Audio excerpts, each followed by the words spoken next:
الحمد لله وكفى وسلام على عباده الذين اصطفى أما بعد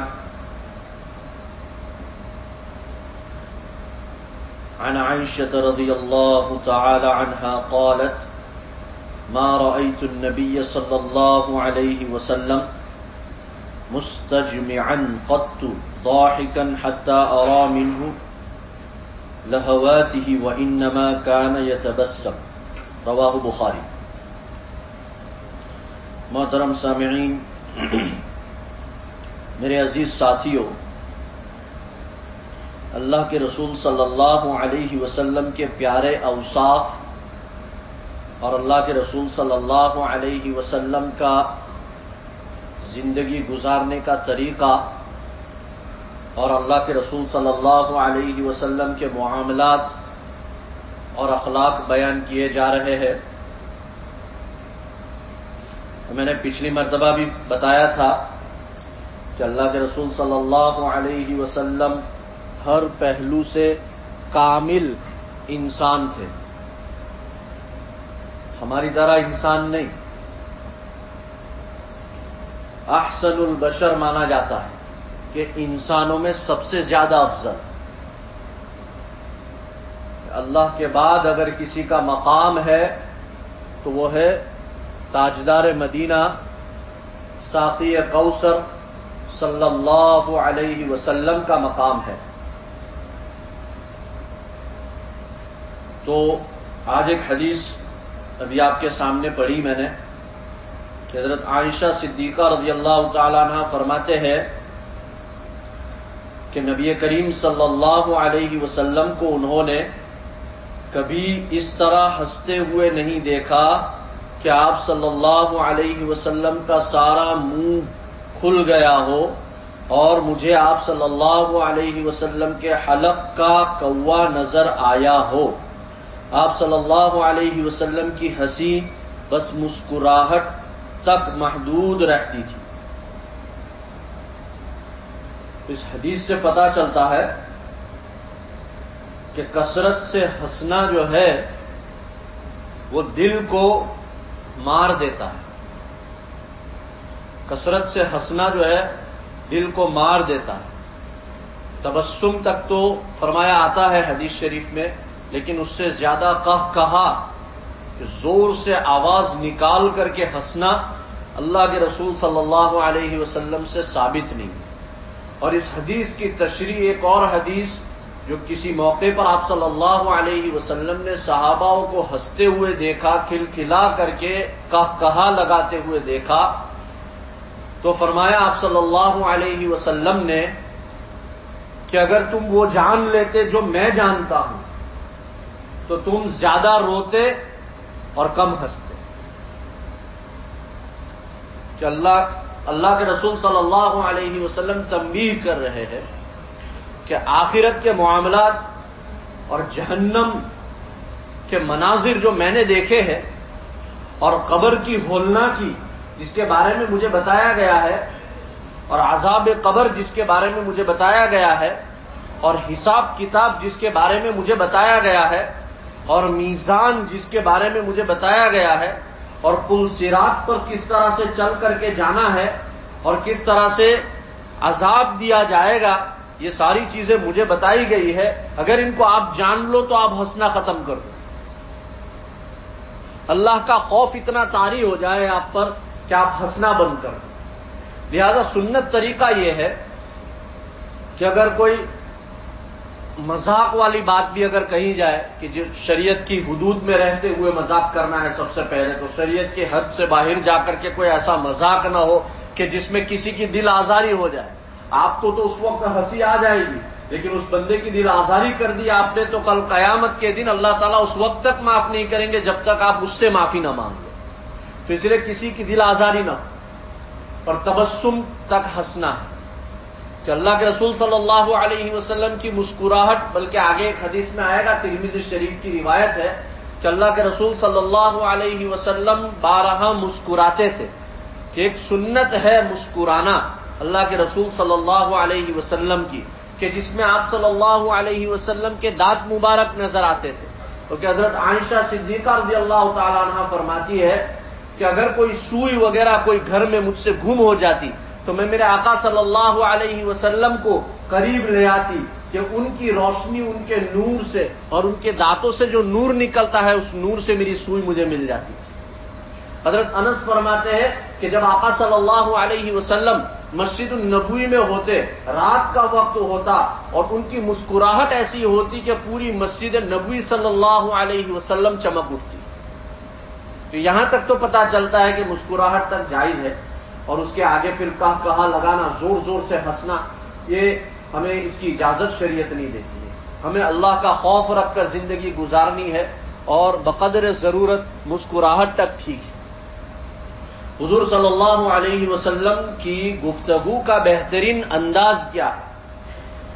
حضرت عائشہ صدیقہ رضی اللہ تعالیٰ عنہ فرماتی ہے کہ رسول کریم صلی اللہ علیہ وسلم تیز تیز اور مسلسل بات نہیں کرتے تھے. تیز تیز، آپ اندازہ دیکھیں اللہ کے رسول صلی اللہ علیہ وسلم کی بات کرنے کا ادب دیکھیں کہ تیز تیز اور مسلسل بات نہیں کرتے تھے، بلکہ فرمایا کہ جس طرح تم لوگ مسلسل بولے چلے جاتے ہو،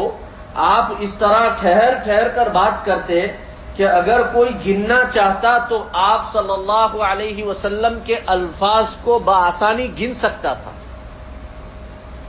یعنی ایسی بات کرتے تھے آپ صلی اللہ علیہ وسلم کہ جو بات ہر ایک کو سمجھ میں آ جاتی تھی، اور ان کا گفتگو کا انداز ایسا ہوتا کہ کوئی بھی آپ صلی اللہ علیہ وسلم کے قریب ہو، اس کے دل میں اگر وہ اسلام قبول نہ بھی کیا ہو اس کے دل میں آپ صلی اللہ علیہ وسلم کی محبت گھر کر جاتی. ہمارا بولنے کا انداز بھی ایسا ہو کہ جس میں کسی کو دیکھا جاتا ہے کہ بھائی اس کے بولنے میں ہی غصہ ٹپکتا، غصے سے ہمیں وہ اصل میں غصہ نہیں کر رہا ہوتا ہے، لیکن اس کا انداز اتنا بھاری ہوتا ہے اور بولنے کا اس کا انداز ایسا ہوتا ہے کہ سامنے والے کو لگتا ہے کہ یہ غصہ کر رہا ہے. فرمایا اپنا بول میٹھا کر لو، فرمایا اپنی آواز کو نیچی کر لو. کہ اللہ کے رسول صلی اللہ علیہ وسلم اتنے بڑے نبی ہونے کے باوجود ان کی بات کرنے کا انداز ایسا تھا کہ ہر وہ شخص جو اس مجلس میں بیٹھا ہوا ہو بات سمجھ میں آئی جاتی کہ پوچھنے کی نوبت ہی نہیں آتی کہ یا رسول اللہ صلی اللہ علیہ وسلم آپ نے کیا کہا دوبارہ کہیے. کبھی ایسا نہیں ہوا، کبھی ایسا کسی صحابی سے ثابت نہیں ہے کہ کسی صحابی نے اللہ کے رسول صلی اللہ علیہ وسلم کی کوئی بات سنی ہو اور اس بات کو سننے پر اس صحابی نے دوبارہ یہ کہا کہ یا رسول اللہ مجھے بات سمجھ میں نہیں آئی دوبارہ کہیے. کبھی ایسا نہیں. اتنے صاف لفظوں میں بات کرتے تھے آپ صلی اللہ علیہ وسلم. تو فرمایا آپ صلی اللہ علیہ وسلم اپنے گھر کے کام خود کیا کرتے تھے. حضرت اسود رضی اللہ رحمۃ اللہ علیہ کہتے ہیں کہ ایک دن میں نے حضرت عائشہ صدیقہ رضی اللہ تعالی عنہا سے پوچھا کہ نبی کریم صلی اللہ علیہ وسلم گھر میں کیا کیا کرتے تھے. سنیں بھائی، ہم آج کل کے دور میں جو ہے نا ہم سوچتے ہیں کہ بھئی یہ برتن دھونا گھر کے اندر یا یہ کوئی ہوور کرنا گھر کے اندر صفائی کرنا یہ تو عورتوں کا کام ہے، ہمارا کام تھوڑی ہے. ہم تو باہر 12 گھنٹے کی شفٹ کر کے آتے ہیں بھائی، یہ تو عورتوں کا کام ہے. پورا دن کیا کرتی ہے؟ بیٹھی رہتی ہے اور اس طرح کے الفاظ استعمال کرتے ہیں. یہاں سے ہمیں سیکھنے کی ضرورت ہے کہ آپ صلی اللہ علیہ وسلم کا اتنی بڑی ذمہ داری اللہ نے دی، نبوت کی ذمہ داری ہے. اس سے بڑی ذمہ داری کوئی ممکن ہے آپ کے گھر پر 5 بندوں کی ذمہ داری ہو، آپ کو 10 بندوں کی ذمہ داری ہو آپ پر. ممکن ہے پاکستان میں ہندوستان میں آپ کے فیملی والے ہیں ان کی ذمہ داری ہو آپ پر، لیکن یہاں تو پوری امت اور پوری دنیا کی ذمہ داری اللہ کے رسول صلی اللہ علیہ وسلم کو اللہ نے دی. اور ان ذمہ داریوں کے ساتھ، ان ذمہ داریوں کے باوجود اللہ کے رسول صلی اللہ علیہ وسلم کا اپنے گھر کے اندر معاملہ کیسا تھا اور اپنے گھر کے اندر آپ صلی اللہ علیہ وسلم کا رہن سہن کیسا تھا وہ بھی سنیں. حضرت عائشہ صدیقہ رضی اللہ تعالی عنہ فرماتے ہیں کہ حضور صلی اللہ علیہ وسلم اپنے گھر میں خانگی کام کرتے رہتے تھے، یعنی ذاتی گھریلو کام کرتے تھے. اور جب نماز کا وقت آتا تو نماز کے لیے چلے جاتے، اس وقت سارا کام کاج چھوڑ دیتے تھے اور گھر والوں سے کوئی مطلب نہیں رکھتے تھے، بلکہ کئی مواقع اور کئی احادیث ایسی بھی آئی ہے، یہ تو بخاری شریف کی روایت ہے، لیکن کئی اور کتابوں میں اس طرح کے الفاظ بھی ملتے ہیں کہ اللہ کے رسول صلی اللہ علیہ وسلم کسی کام کو کرتے اور کوئی ازواج مطہرات میں سے کوئی زوج آپ صلی اللہ علیہ وسلم کی زوجہ مطہرہ آتی اور کہتی یا رسول اللہ لاؤ میں کر دیتی، تو آپ صلی اللہ علیہ وسلم انہیں روک دیتے کہ نہیں، یہ میرا کام ہے، یہ میں ہی کروں گا، یہ میرا کام ہے، یہ میں ہی کروں گا، آپ کوئی اور کام کرتے۔ تو آپ اندازہ لگائے کہ نبوت کا تاج پہنے ہوئے، کبھی بادشاہوں والی فیلنگ نہیں، کبھی یہ نہیں کہ میں تو نبی، دو جہان کا نبی ہوں، میں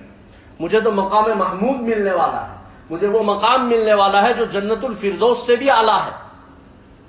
لیکن ان کا رویہ دیکھے گھر کے اندر، ان کے اخلاق دیکھے گھر کے اندر، ایسے کہ جیسے بالکل متواضع طور پر اللہ کے رسول صلی اللہ علیہ وسلم 70 80 پیون لگے ہوئے ہیں کپڑے پر، چمڑے کے پیون، اور وہ بھی خود لگائے ہوئے پیون، خود سی کر کے خود اپنے کپڑے کے اوپر پیون لگا کر پہنتے، اور سارا مال اللہ کے رسول صلی اللہ علیہ وسلم نے غریبوں کو دے دیا، امتیوں کو دے دیا۔ آخری وقت آیا، آخری وقت کے اندر کچھ درہم یا کچھ دینار بچے ہوئے تھے گھر کے اندر، یا کچھ سکے بچے ہوئے تھے گھر کے اندر، وہ بھی دے کر کے گئے۔ ہمیں چاہیے کہ اللہ کے رسول صلی اللہ علیہ وسلم کی زندگی کا ہر پہلو اختیار کریں، اور کبھی کسی سے انتقام نہیں لیتے تھے آپ صلی اللہ علیہ وسلم۔ فرمایا حضرت عائشہ صدیقہ رضی اللہ تعالیٰ عنہ کہتے ہیں کہ رسول کریم صلی اللہ علیہ وسلم کو جب بھی دو کاموں میں سے کسی ایک کام کو چن لینے کا اختیار دیا جاتا تو آپ صلی اللہ علیہ وسلم اسی کام کو چنتے جو ہلکا اور آسان ہوتا، بشرطے کہ وہ گناہ کا موجب نہ ہوتا، اور اگر وہ ہلکا اور آسان کام گناہ کا موجب ہوتا تو آپ اس سے سب سے دور رہنے والے شخص ہوتے، اور آپ صلی اللہ علیہ وسلم اپنی ذات کے لیے، سنیں ان الفاظ کو، اپنی ذات کے لیے کبھی کسی بات کا انتقام نہیں لیتے تھے۔ ہاں اگر کوئی ایسی بات ہوتی جس کو اللہ تعالیٰ نے حرام کر دیا گیا ہے، اللہ نے حرام کیا جس کو، تو پھر آپ صلی اللہ علیہ وسلم کے حکم کے پیش نظر اس کی سزا دیتے تھے۔ آپ صلی اللہ کے حکم کے پیش نظر آپ اس کی سزا دیتے تھے، اور وہ سزا بھی جو شریعت نے جو سزا مقرر کی۔ یاد رکھے، اس پر ایک بات مجھے یاد آئی کہ اس وقت جو ہے نا کئی مسلمانوں کا رجحان یہ ہے، جو وہ لبرل قسم کے جو مسلمان ہوتے ہیں نا، ہے تو مسلمان، کلمہ پڑھتے ہیں، تو ان کو مسلمان کے علاوہ کچھ اور تو نہیں کہہ سکتے ہم، ہے تو مسلمان، لیکن ان کا خیال یہ ہے کہ جو شریعت نے گناہ کی، مثلا زنا کی جو سزا مقرر کی ہے، یا چوری کرنے والے کی جو سزا مقرر کی ہے قرآن نے، یا اس طرح کسی اور جرم کی سزا مقرر کی ہے، اس سزا کو دینا یہ انسانیت پر ظلم ہے۔ ان کا یہ خیال ہے، ان کا یہ ماننا ہے، جو لبرل طبقہ ہے۔ یاد رکھے، جو سزا اللہ نے مقرر کی ہے، چاہے وہ سزا افغانستان کے اندر آئے، چاہے وہ سزا پاکستان کے کسی قانون میں اس کو عائد کی جائے، یا کسی بھی سعودی کے اندر، کسی اور ملک کے اندر، اس سزا کے اوپر تنقید کرنا اور ان کے اس عمل پر تنقید کرنا یہ کفر سے خالی نہیں۔ اگر آپ نے یہ کہا کہ عورت کو پردے کے بغیر نکلنے کی اجازت نہیں دی جا رہی ہے وہاں، تو یہ عورت پر ظلم ہوا۔ واللہ آپ کلمے کو پڑھنا ضروری ہے، آپ کے لیے کلمہ پڑھنا آپ کے لیے ضروری ہے۔ کیوں؟ اس لیے کہ یہ قرآن کا حکم ہے، اور یہاں اس حدیث سے پتہ چلتا ہے کہ اللہ کے رسول صلی اللہ علیہ وسلم اپنی ذات کے لیے کبھی کسی سے کوئی انتقام نہیں لیتے، لیکن جہاں شریعت کی باری آتی اور اللہ کے حکم کی تعمیل کی باری آتی تو اس وقت اللہ کے رسول وہی سزا دیتے جو اللہ نے مقرر کی ہے۔ اور میں نے آگے بھی بتایا تھا کہ ایک موقع آیا ایسا کہ ایک عورت چوری کرتی ہوئی پکڑی گئی اور اس کا جرم ثابت ہو گیا، تو اللہ کے رسول صلی اللہ علیہ وسلم نے اس عورت کے ہاتھ کاٹنے کا حکم دیا، اس عورت کے ہاتھ کاٹنے کا حکم دیا۔ تو کچھ صحابہ جن کے دل میں رحم آ گیا اس وقت، تو انہوں نے آپ صلی اللہ علیہ وسلم سے کہا یا رسول اللہ آپ تھوڑا رحم فرما دیجئے اس عورت پر، یعنی کہ وہ بس تنبیہ کر کے چھوڑ دے۔ تو اللہ کے رسول صلی اللہ علیہ وسلم نے یہ جملہ استعمال کیا اور فرمایا کہ اس عورت کی جگہ اگر میری بیٹی فاطمہ بھی ہوتی اور وہ اس جرم کا ارتکاب کرتی تو میں اس کے بھی ہاتھ کٹوا دیتا۔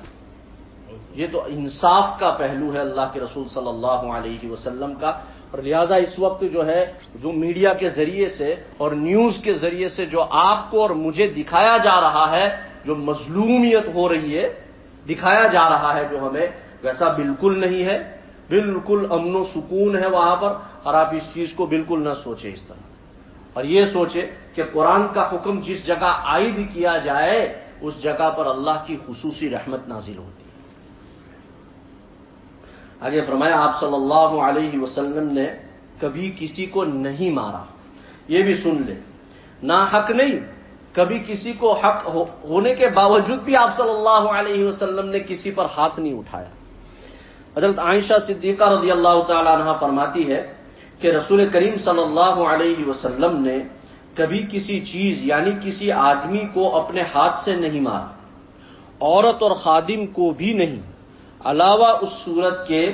جب آپ صلی اللہ علیہ وسلم خدا کی راہ میں جہاد کرتے تھے تو کبھی ایسا نہیں ہوا کہ کسی شخص کی طرف سے آپ صلی اللہ علیہ وسلم کو کوئی اذیت و تکلیف پہنچی ہو اور آپ صلی اللہ علیہ وسلم نے اذیت و تکلیف پہنچانے والے سے انتقام لیا ہو۔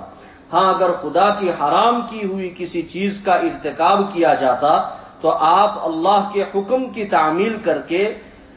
کرنے کے لیے اس کی سزا دے دیتے تھے۔ واقعہ بڑا مشہور ہے،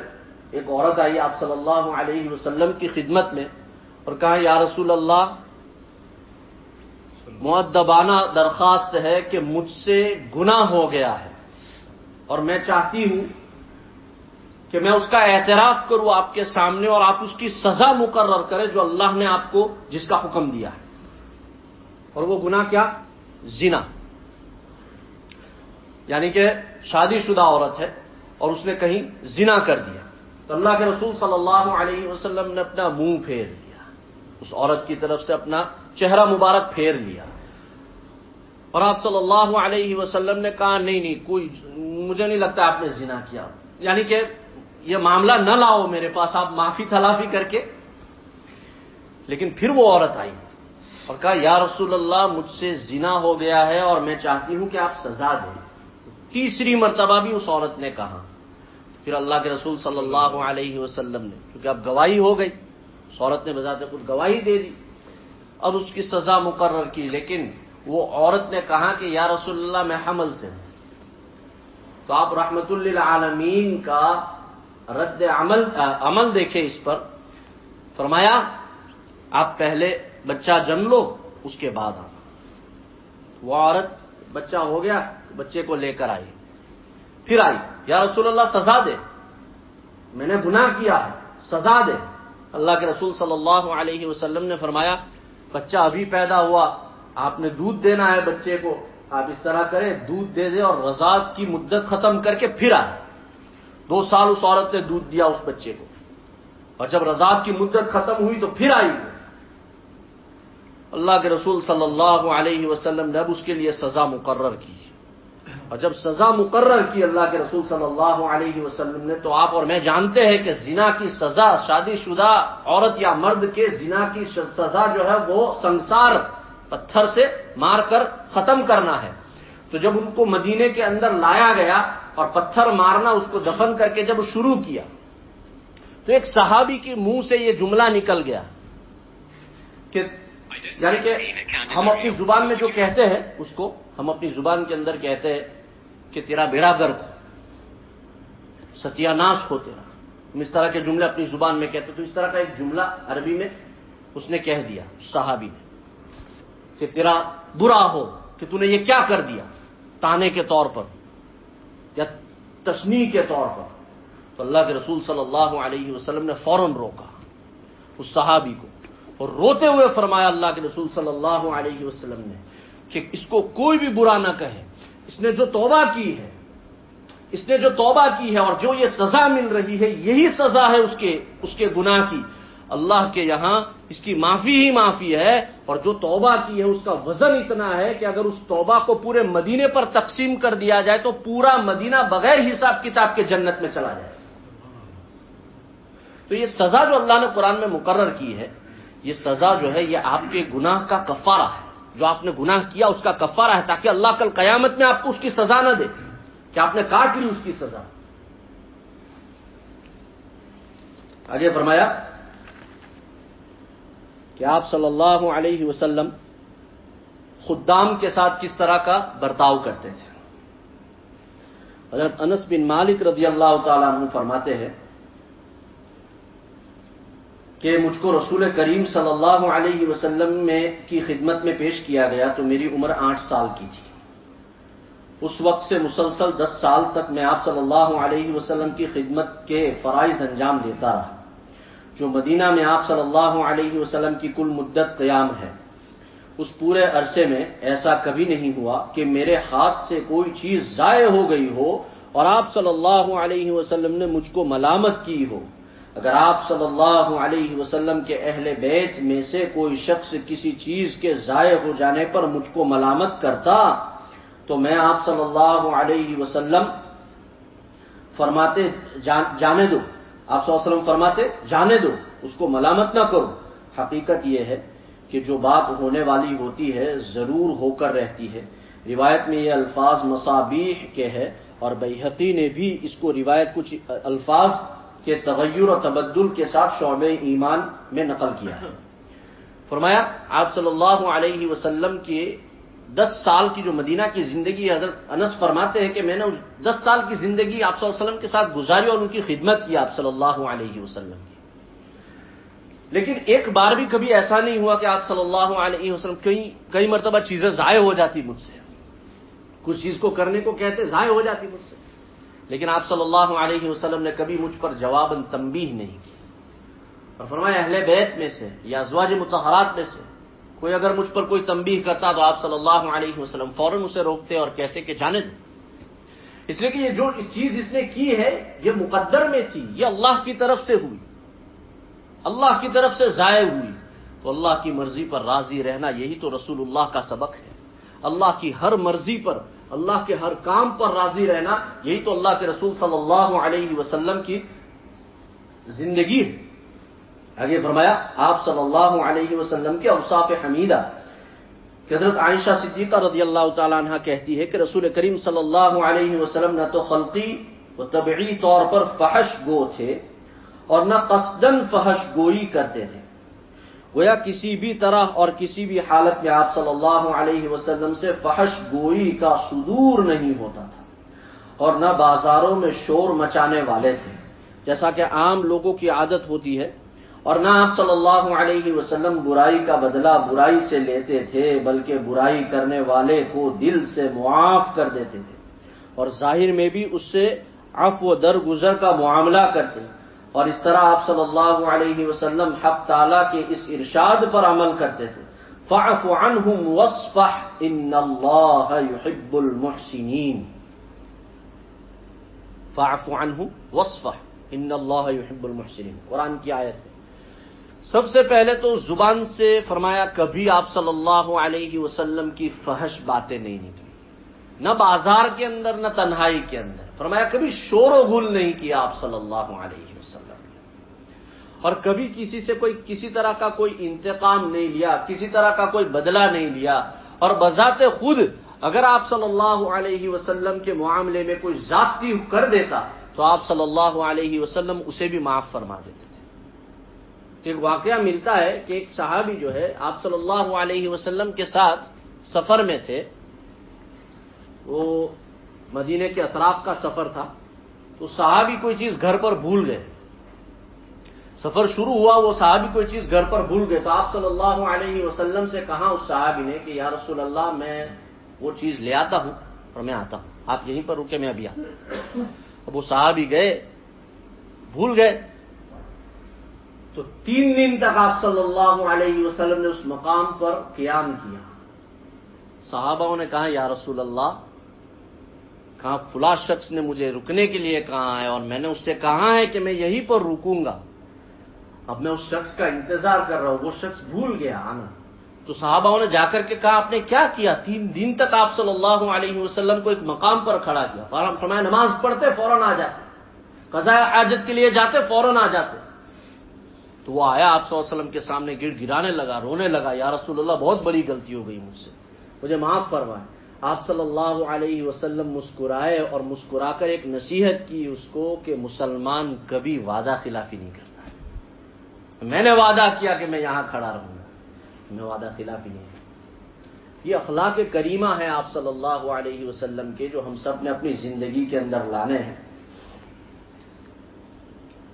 فرمایا آپ صلی اللہ علیہ وسلم میں تواضع اور انکساری، یہ آخری حدیث ہے اس باب کی۔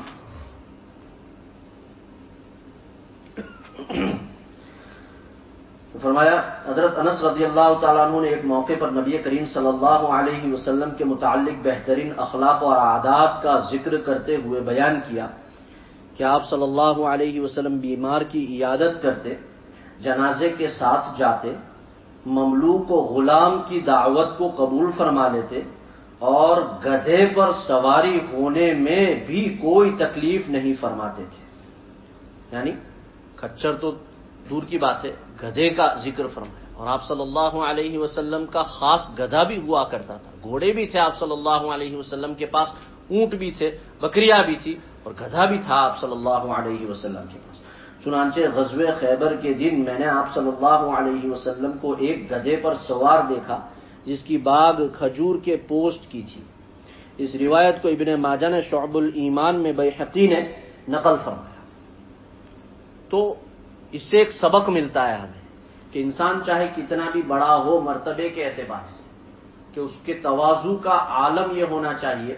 کہ مثلا یہاں اس وقت تو جانوروں کی سواری اب تو رہی نہیں، گاڑی کوئی بھی ہو بیٹھ جائے کسی بھی گاڑی میں، یہ نہ سوچے کہ یہ گاڑی میری شان کے خلاف ہے، یا یہ نہ سوچے کہ بھائی اب تو مجھے بہت زیادہ دولت مل گئی، اب تو مجھے فلاں گاڑی بھی خریدنی ہے، فلاں گاڑی بھی خریدنی ہے۔ ان چیزوں کو یاد رکھے کہ آپ صلی اللہ علیہ وسلم، اگر آپ صلی اللہ علیہ وسلم چاہتے تو عرب کا سب سے تیز گھوڑا منگوا سکتے تھے اس وقت، اور آپ صلی اللہ علیہ وسلم اس پر سوار ہو سکتے تھے، لیکن فرمایا گدھے کی سواری کو بھی پسند فرمایا، اور کئی مرتبہ صحاباؤں نے دیکھا آپ صلی اللہ علیہ وسلم کو گدھے کے اوپر سوار ہوتے ہیں، تو اس کو عیب نہ سمجھے، بلکہ محبت کا تقاضا یہ ہے کہ زندگی میں ایک بار گدھے کی سواری اس نیت سے کر لینا کہ کبھی میرے آقا صلی اللہ علیہ وسلم نے بھی کی ہے تو میں اس سنت کو زندہ کروں۔ کبھی گھوڑے پر بھی بیٹھ جانا یہ سوچ کر کے کہ اللہ کے رسول صلی اللہ علیہ وسلم نے گھوڑے پر سواری کی ہے تو ان کی سنت ادا ہو جائے، کبھی اونٹ پر، اور کبھی اس سنت کو بھی اور کبھی اس حدیث پر بھی عمل کر لینا کہ اللہ کے رسول صلی اللہ علیہ وسلم نے، حضرت عائشہ فرماتی ہے کہ ہم نے مسابقہ کیا۔ مسابقہ کس کو کہتے ہیں؟ کمپٹیشن۔ ہم نے ریسنگ کمپٹیشن کی، میں نے اور آپ صلی اللہ علیہ وسلم نے، حضرت عائشہ فرماتے ہیں 2 مرتبہ زندگی میں۔ پہلی مرتبہ آپ صلی اللہ علیہ وسلم کو میں نے، یعنی کہ